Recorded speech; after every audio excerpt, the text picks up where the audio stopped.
Have you ever felt that you as a woman may not appear to measure up when you see incredible women in strong roles? You may be surprised when hearing from women in these positions and how we all share many of the same challenges. Thank you for joining us for the SheEO Lead-In podcast with Rebecca Jones as we share the journeys of women. Welcome back to Season 2 of SheEO Lead-In on Cloudcast Media, the podcast that shines a spotlight on remarkable women in leadership. I'm Erin Tanner, the show's producer, filling in for our host, Rebecca Jones. Get ready to dive deep into personal stories of influential women in San Diego who have blazed trails, conquered obstacles, and achieved incredible successes, all while empowering the next generation of young women to step confidently into their own leadership roles. We are set to bring you more empowering conversations that celebrate the women in leadership. Let's lead in together. All right, Paula Cordeiro, thank you so much for joining us today on SheEO Lead-In. How are you? Great, and it's super to be here, Erin. Thank you. Yeah, absolutely. We were talking before the show got started that your name just gets brought up, Paula. It's like the Brady Bunch, the Martha, but in like the best way. Here in San Diego, you. Do you know that? Well, I don't know that. Yeah. I've had a few people say it recently, and I think it's because when I was the dean of the School of Leadership and Education at USD, that we started a nonprofit program. And over the years, just about every single nonprofit in San Diego, students came through, got their master's degrees. So we've impacted the community so much. And because I was a dean for 17 years, I got to meet all of those amazing nonprofit students. So I think that might be one of the reasons. Yeah, well, I mean, in the community and on people's hearts and minds, your fingerprints are all over them. So thank you so much for all you are and all you give. Oh. It's amazing to have you here. It was, we just saw each other a couple weeks ago on Drew's Spotlight on the Community show. So yep. I saw you and was like, we got to have her on the show. So thank you. Thank you so much for having us. Were you always interested in leadership, or how did you navigate to this space?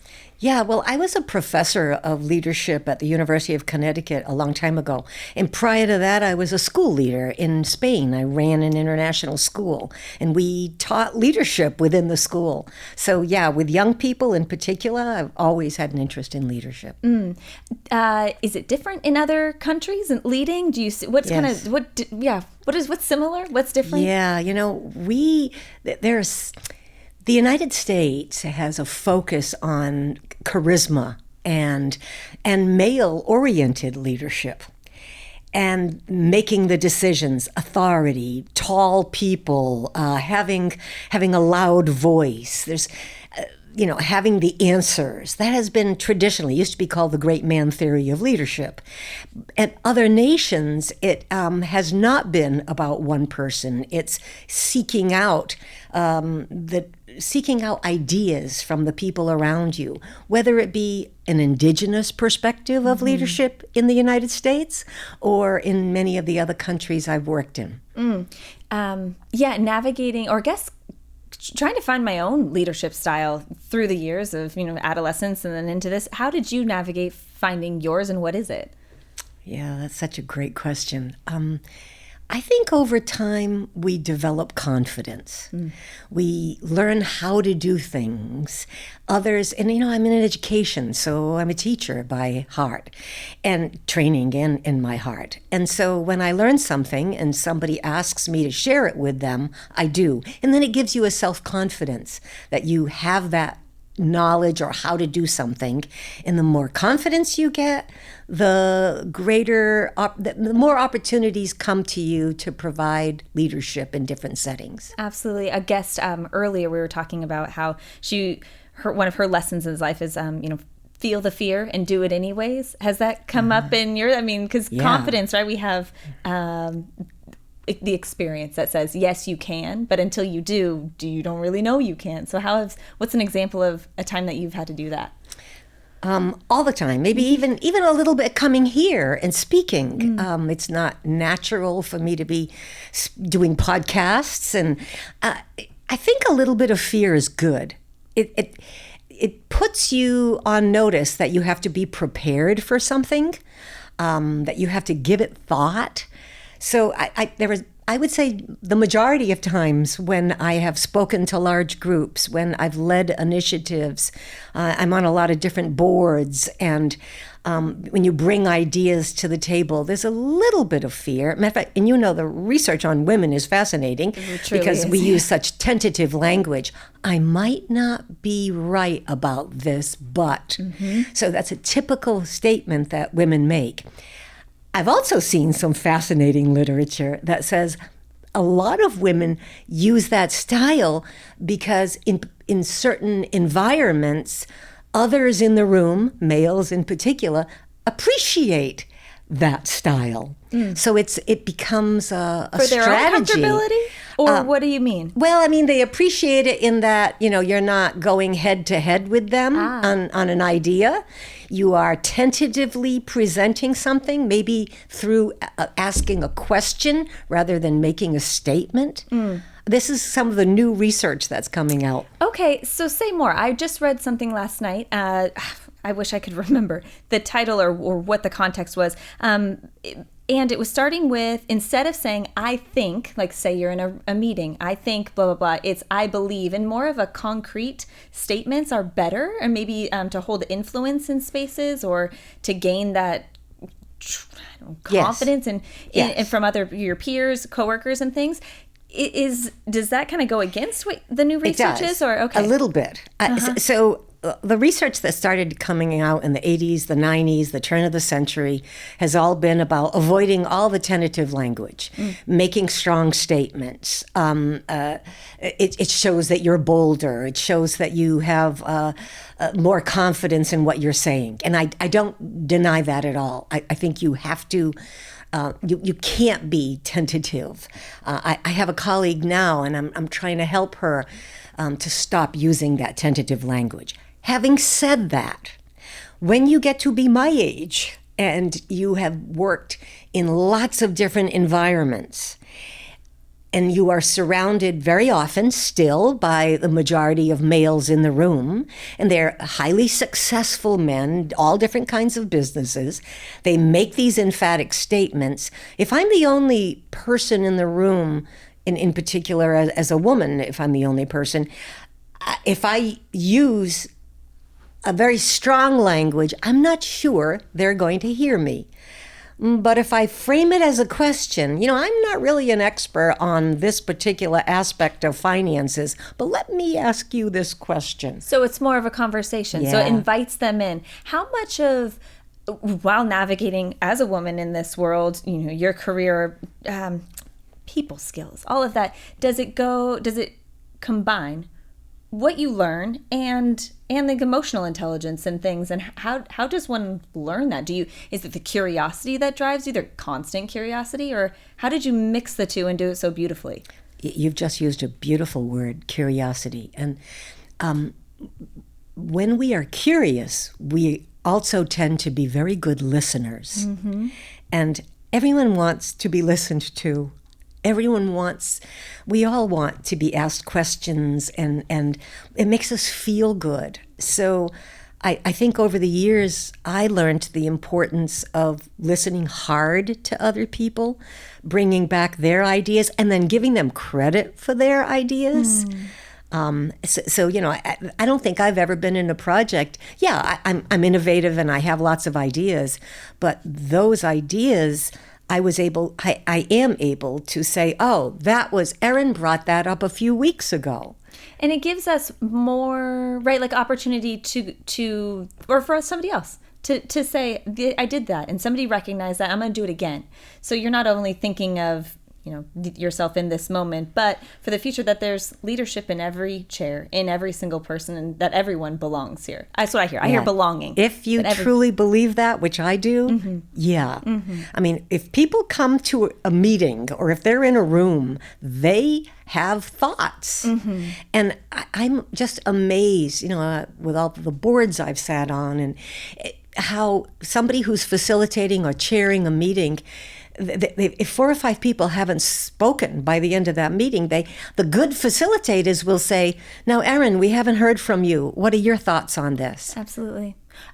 So having been involved myself in nonprofit for many years, there's a seen difference, felt difference, all of that from being in an organization that has a strong board, and when there's great board members and not so great or engaged, I guess is a great word, I think, for that.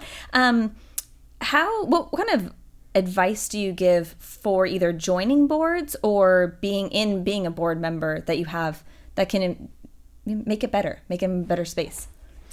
Yeah, well, you should only join a board if the expectations of the board members are clear.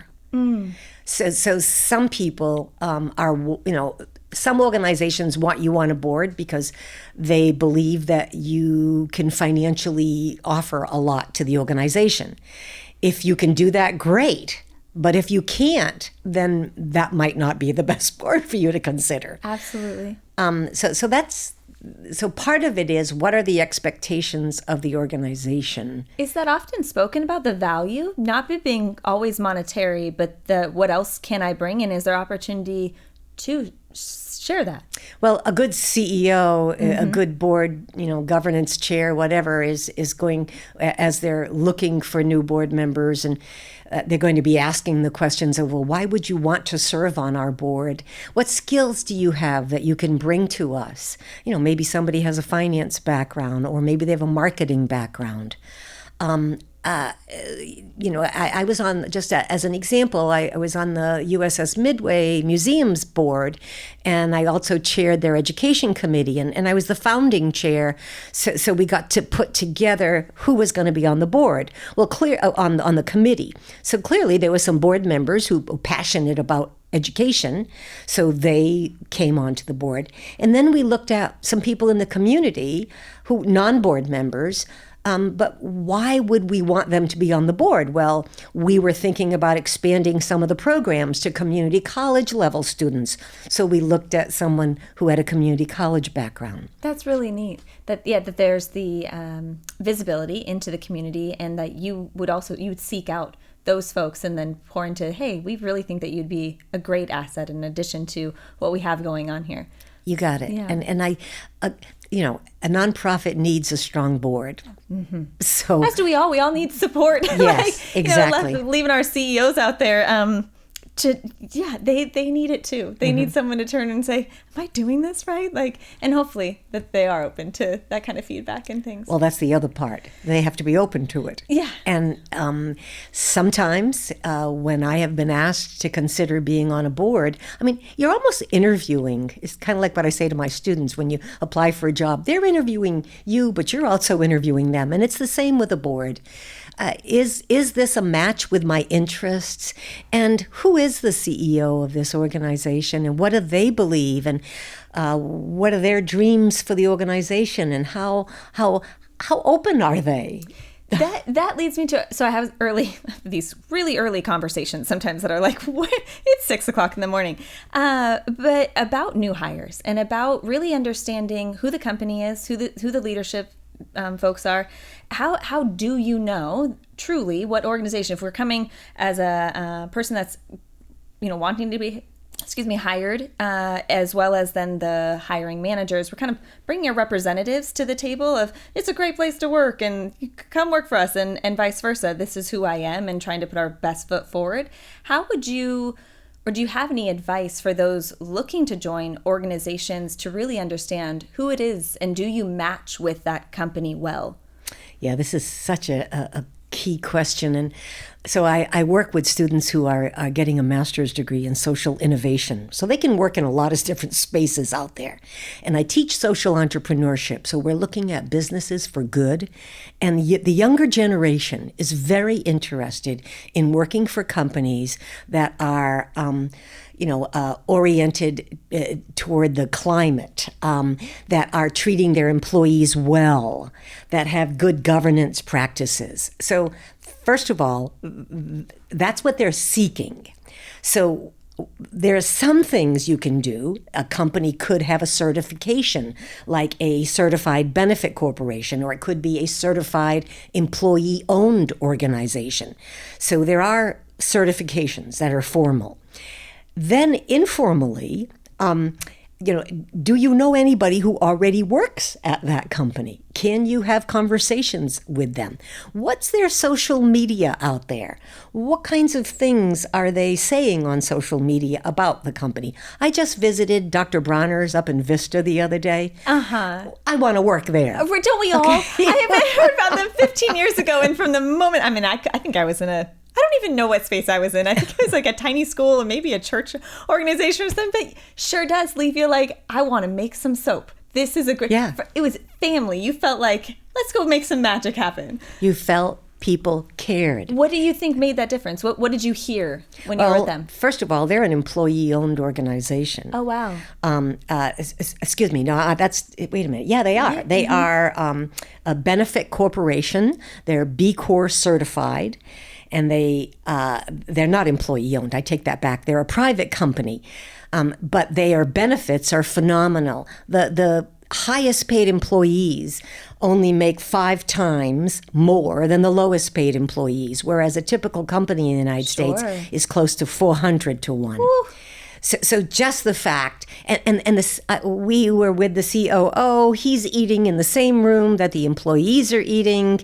They're so oriented toward the environment. Their health care is not only for the employees, but also for their families, 100% health care coverage. So it's all those kinds of factors that create a culture. The employee-owned one is I visited Taylor Guitar recently. And so if somebody has an interest in music at all, this is the place to work.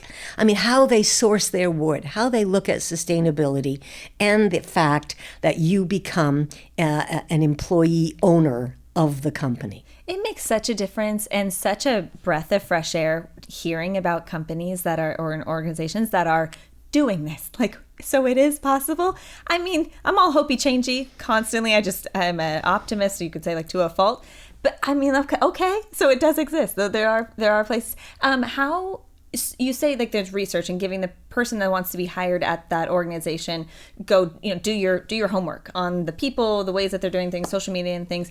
Is there one way? Not one way, but specific places that they can visit, like resources that they can do that you could suggest? Whether it's websites or... Yeah. Yeah. Uh-huh. And again, there's a group in San Diego called Conscious Capitalism. And I'll be going to their conference soon. And that's a place where they connect with businesses that are trying to be purposeful about doing business well, looking at not only profits, of course you have to look at profits, but also looking at how people are treated and how the planet is treated.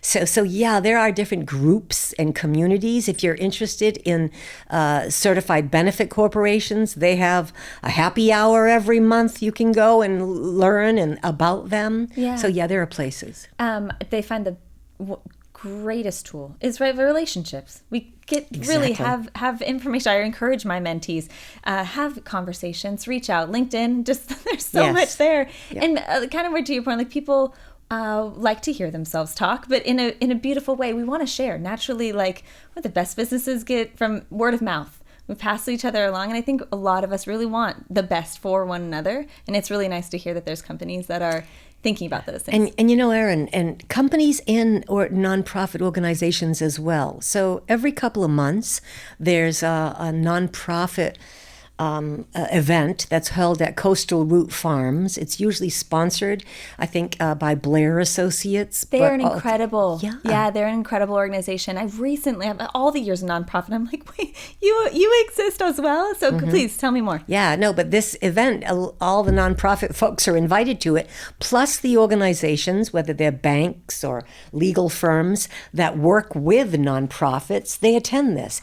It's a chance to meet people. It's a chance to ask questions. It's a chance to learn about some of the really cool nonprofits in our community. Yeah, absolutely. That's Blair Search Partners, right? That's Blair Search. Yeah. So just for our listeners, I kind of cut you off there. I'm sorry. No. Okay, wonderful.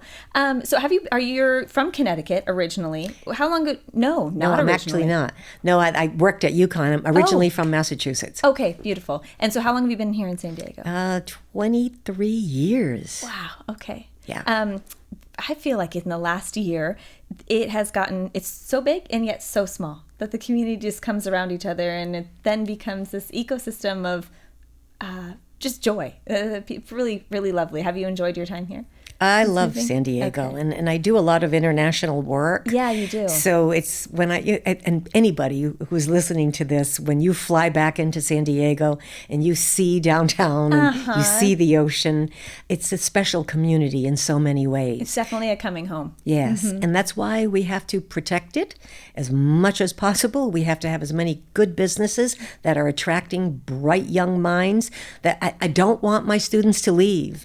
The ones, I was talking to one of my students who was actually from Massachusetts recently, and I said, I don't want you to leave. You're too good. You have too much to offer. Stay in San Diego. Let's find you an opportunity. Beautiful. And is it a place of opportunity for graduates and that? Yes, if we can really grab hold of housing, and I'm talking about middle income housing as well as affordable housing, but we've got to do something on housing. I think a lot of companies have paid attention to salaries, are paying attention more to the quality of the workplace. Ever since the pandemic, I've seen some real improvements, but housing is a big issue. Speaking to your students, what is either an individual or a story that has come out of all the years that you've been working with incredible individuals and being met with the passion in these folks? I guess kind of thinking of the podcast that you did with Drew on Spotlight in the Community. Over the years, what stands out? The story in an individual that you're like, yes, we need to keep you. We need to... an initiative, yeah. Yeah, I think they would really. I've only been in the Peace School for 3 years, so yeah, we're keeping them in San Diego, but I'm not sure for how long. Hopefully, for a long time. You know what? I come out of education, and part of the School of Leadership and Education Sciences is education. We have been able to keep some teachers here in some school districts, and I'm so proud that those districts have done that. I'm worried now, since the pandemic, very, very worried about the field of education. That's a tough one. Do you want to elaborate on that and why? Or well, there are many reasons. I think a lot of it is the demands that parents have put on schools. And there are a limited number of resources in those schools. And the other part to all of this is so many of our teachers know that they have other options now. And so they have left the profession. They're staying in San Diego, but they've left the profession, they're coming across the street to me in the Masters in Social Innovation and reinventing themselves, which is, in some ways, that's not a bad thing. We all need to reinvent ourselves, but we desperately need good educators out there. I cannot thank you enough for being that type of educator. I can think back on two that stand out over my educational, career and things, and I truly owe them everything. I stalk them on LinkedIn still. Thank you so much. I mean, writing handwritten notes, just thanking them, because it is one great teacher makes all the difference. So. Erin, I'm so pleased to hear about your gratitude, and you're letting them know. I could cry. And it's not only in education, but I think anyone in our career along the way. And I have been so fortunate to have some key women early in my career, and I made sure I let them know. So we have to show our gratitude. Absolutely. Speaking to that, role models. Who have been some role models for you? Yeah, well, my first boss way back in Massachusetts was one of them. She eventually became the mayor of our city. Oh, no way. So I was able to watch her career, and she was one. I think another one was, she's now the president of Santa Clara University, but she was my boss at USD. She was our provost, Julie Sullivan.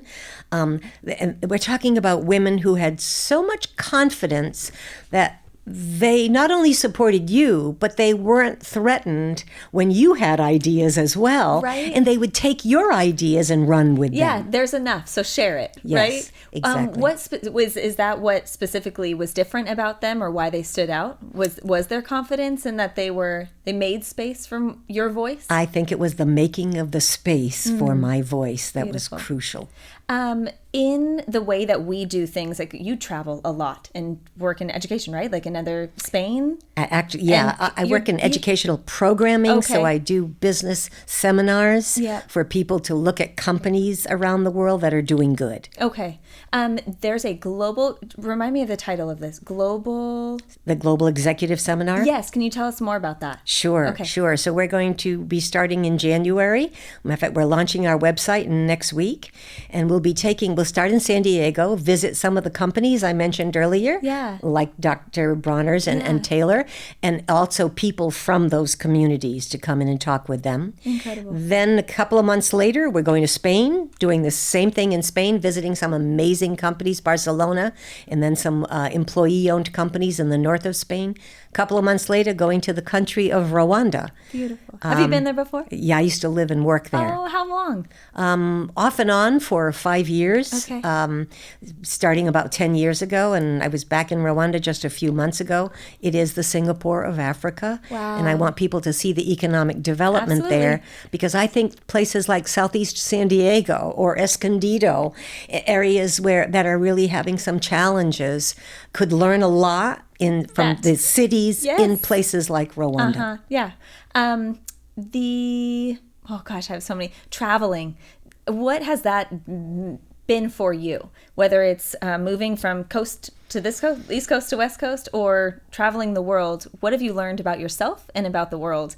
Are we much different? Do we end up being very similar? Yeah, we're all very similar, but there are different ideas. And it's something unique that's happening in Detroit, or something unique that's happening in Vienna or in Kigali, Rwanda. We have to be open to those ideas, and we have to take versions of those ideas and bring them to the conversations here in San Diego. Because, we have a lot of brilliant people here. One of the reasons we have a lot of brilliant people is because they're from other places. Absolutely. And they've lived and worked in those environments. So that's where diversity comes in, and that's the strength of diversity. Truly. Say it again.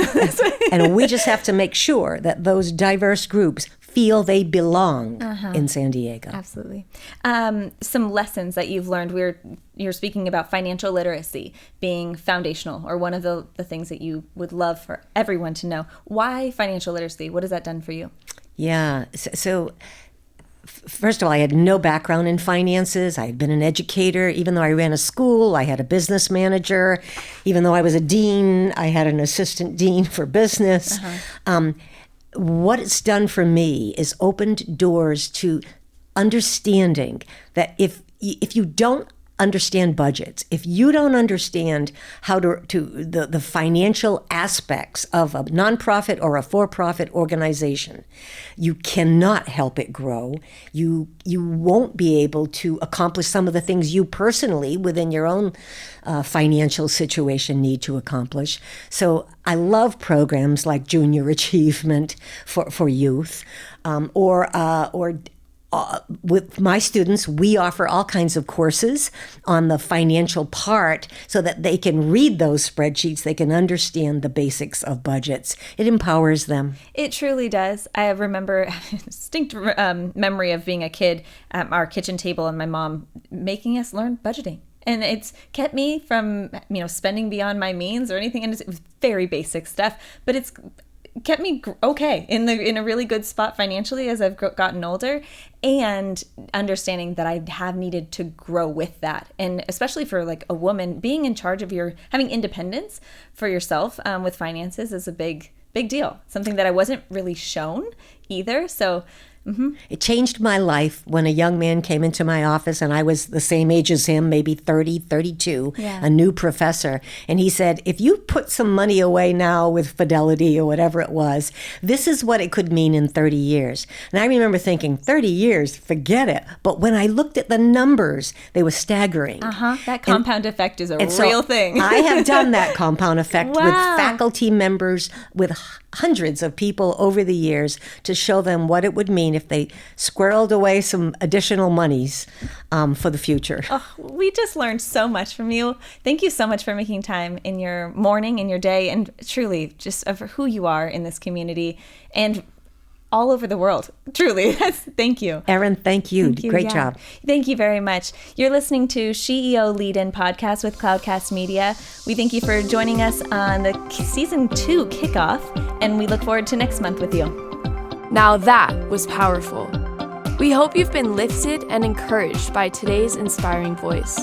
Always remember that life doesn't look exactly the same for each one of us. Never stop dreaming, striving, and thriving.